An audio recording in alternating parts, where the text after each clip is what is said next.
Welcome back. Welcome back. Today we're yapping about the AFC playoff hunt.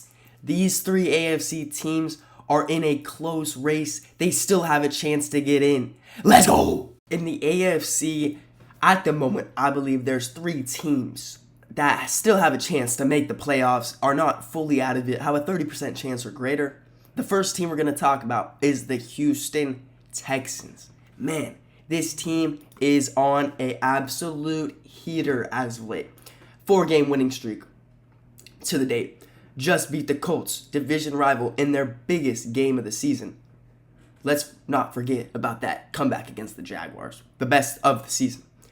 They struggled so badly out of the gate with a new offensive coordinator, a completely new offensive line, shipping out Tunsil, drafting a bunch of pieces, and it was rocky at the beginning of the season, that's for sure.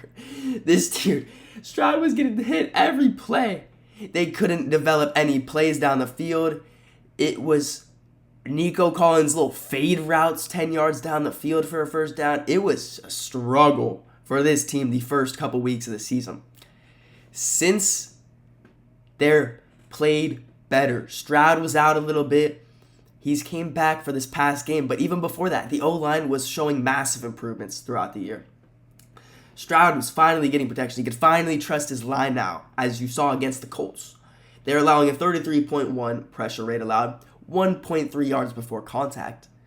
The play calls, you could see the offense coordinator either dug back into last year's playbook, or he said, hey, I have a bunch of tall, athletic receivers. Let me get them running across the field. And they're a much better offense, a bunch of quick hitters. They're setting up the pass through the run, play action. It looks like the old Texans offense. It really does. And it's awesome for Stroud. He couldn't even trust his blindside, guys. This was affecting Stroud throughout the whole season. You saw how much better he played against the Colts. He's finally trusting his own line. And it's fun to watch Stroud when he has protection. Their weapons, like I said, are great. The emergence of Jaden Higgins, he's been cooking these last 3 games. Woody Marks is taking over the bell cow role for them, playing well. He should have his breakout game eventually. He's getting a lot of work. Just nothing big's came yet. Nico is Nico Collins. Dalton Schultz, good safety blanket for CJ Stroud. And then we get to the defense. It is scary. Top 3 defense in football by far, if not the best. Will Anderson and Daniil Hunter, the best edge duo in the league. They have a 42.8% pressure rate. 1 yard before contact to ball carriers. 1.4 points per drive. Leads the league. Insane. You got Lassiter deep, Stingley deep, Petrie. You got Sheldon Rankings in the middle, Henry Toto Otto at linebacker. And man, this team it's scary. It's a well-built team that, like saying, they're getting hot. You do not want to play this team in the playoffs. And they have a very good shot of getting into the playoffs at the moment. At the time standing, they have a 63% chance. And with the humongous matchup against the Chiefs this week, if they win, it goes up to 85. The Chiefs are missing both their tackles. The Texans have a good shot. It goes Chiefs, Cardinals, Raiders, Chargers, Colts. They hold their own cards. They hold their own destiny. Based on those last 2 games, Chargers and Colts, they'll both be probably 1 game apart from each other when it's all said and done. I like the Texans' odds to get into the playoffs. I definitely see them entering the dance. The team currently battling it out for the AFC North with the Baltimore Ravens are the 6-6 Steelers. Man, what a typical season for Steelers fans. Another 500 appearance. Hey, I'd rather have this every year than watch the Raiders every year, so be thankful. They have been struggling as of late, dropping 3 of their last 4. Like I said, it's the typical 500 wall under Mike Tomlin. Aaron Rodgers is the center of it. He has been getting lit up these past few weeks, suffering injury almost what seems like every game. If it's a bloody nose, if it's a shoulder, if it's his foot. What do you expect?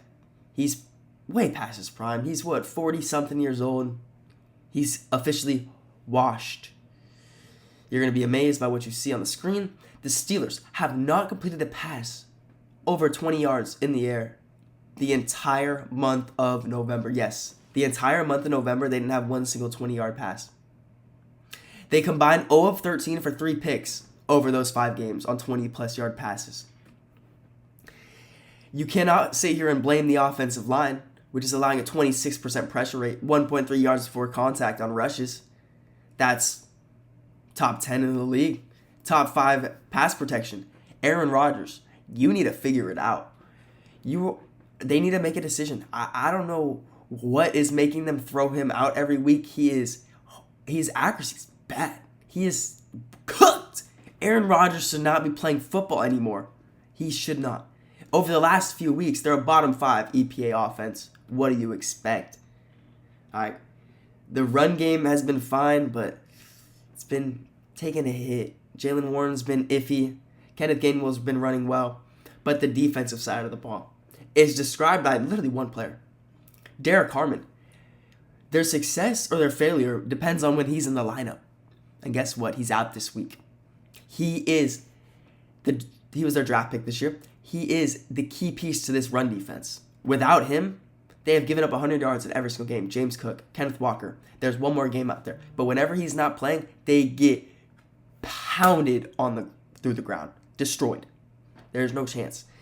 They're allowing 2.2 points per drive, which is middle of the pack defense. They're better than the pass this year. TJ Watt's having not his crazy typical year. He's been dealing with injuries. But they still have a 35% pressure rate, 1.2 yards before contact, say running backs, which is respectable. Even though they did give up 250 yards to the Bills last week. Jesus Christ. They definitely need Harmon back. 250. Yes, it's the Bills. The Bills have one of the best rushing attacks in the league, but 250 rushing yards at home? Come on, Tomlin. What are we doing? Derek Harmon is officially out, so I would bet Derrick Henry's over rushing yards right now. You're welcome for that. And Lamar Jackson currently isn't practicing either, which would be a gigantic boost for this team. Huge. Imagine Lamar Jackson doesn't play. I bet you they win. But for their gauntlet to end the season, they have not as tough as other teams, but they play the Ravens. Could be 50-50. If Lamar doesn't play, I see them winning that. The Dolphins, 50-50. The Dolphins have been on fire. The Lions, they could be playing for nothing, but I still see the Lions beating them. The Browns, divisional game. They play the Ravens again. It's going to be a crazy end of the AFC North. I am excited to see the Steelers and Ravens battle it out these last 2 times at the end of the season. But I do think the Ravens pull it out over the Steelers, and the Steelers miss the playoffs. The third team on this list, surprisingly, the Kansas City Chiefs, aren't locking down a playoff spot. They have to fight through December. When was the last time? Actually, it's not last year, but this is the first time we're like, wow, the Chiefs may actually not make the playoffs. And hey, just like last year, this year, the way you describe this team is by 1-score games. Last year, what was their record? 12-0 in 1-score games. This year, they're a whopping 1-6. It makes sense. It's 1-score games. I compare it to the Commies last year, but they've been dealing with a bunch of injuries. It's expected. 1-score games are kind of like toss-ups. That every single thing went right for them in those 12-score games last year. The opposite is happening this year. The offense is playing good. That's the thing. The offensive line is playing good.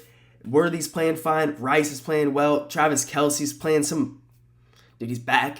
He's never washed. He's just the best tight end of all time. It's the big moment plays that there's a 3rd down. Rashee Rice drops the ball against the Broncos and the Cowboys. It's simple stuff like that. One drop in one key moment has lost them these games, gotten behind in the possession. It's really that simple for me with the Chiefs. They've been getting a little unlucky and also playing themselves into holes. Like the pass protection, like I said, it's been great. 32.5 pressure rate. But before this last week, Josh Simmons down. Their other offensive tackle down. 3 starting tackles down versus the Houston Texans in the biggest game of the season. At least you got Patty playing the best football we've seen in a couple years, I'd say, through the regular season. He is kicking butt. He is pulling stuff out of his cranium. It's Patrick Mahomes' magic this year. That's all I've been seeing. Rashee Rice has been on fire since coming back from his GTA stint. But He shouldn't be playing. Let's remember that. Travis Kelce, like I said, making big plays after big plays. He yak. Dude, he got faster. It just hasn't come all together like you'd think for the Chiefs. Like, this is crazy. Like, my mind's like, whoa, the Chiefs are actually not going to make the playoffs. There's a chance.